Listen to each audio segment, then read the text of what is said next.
cessent de se faire la guerre, s'ils font corps avec le peuple et qu'ils font face à leur ennemi commun supérieur, ou du moins en tout cas extérieur.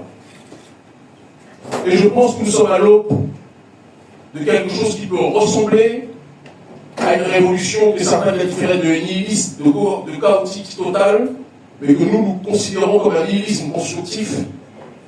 C'est après ce déclin et le chaos que nous avons vu qu'une once de lumière peut revenir à Haïti.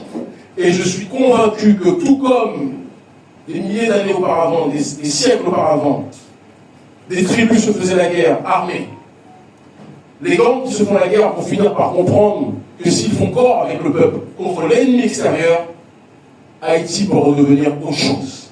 Et c'est pour ça que je ne participe pas, je ne fais pas partie de ceux qui sont en adéquation avec la politique lâche de l'Union africaine, qui malheureusement, l'Union africaine agit. On y était il y a quelques jours, je crois que c'était samedi dernier, ou vendredi dernier, on était invité à l'Union africaine. Mais sa politique lâche de l'Union africaine est due au fait qu'elle est financée en partie par les États occidentaux. Et donc son agenda est forcément toujours lié par ceux qui la sponsorisent. Ce n'est pas toujours le cas, mais ça peut souvent être le cas. Et donc quand elle envoie des forces de police, elle ne comprend pas la sociologie politique haïtienne. Elle ne comprend pas les mécanismes et les fluctuations sociétales haïtiennes. Dire cela ne signifie pas que je fais l'apologie des gangs, loin de là. Il faut qu'on soit très clair dans la réflexion.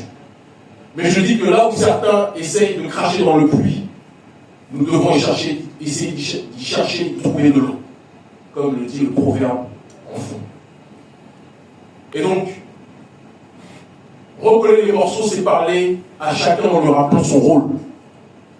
Rappeler à chacun, à chaque citoyen d'Haïti, qu'il a un devoir historique de contribuer à faire de ce pays la boussole qu'il n'aurait jamais dû cesser d'être. Et je crois fondamentalement à Haïti, peut-être même plus que certains Haïtiens croient eux-mêmes, mais c'est parce que je vous connais, pas simplement votre histoire, je vous connais, nous vous aimons, et nous vous rappelons que le combat que nous menons aux 4 coins du monde n'existerait pas sans la présence de ce pays. Voilà ma réponse à votre question, mon cher frère.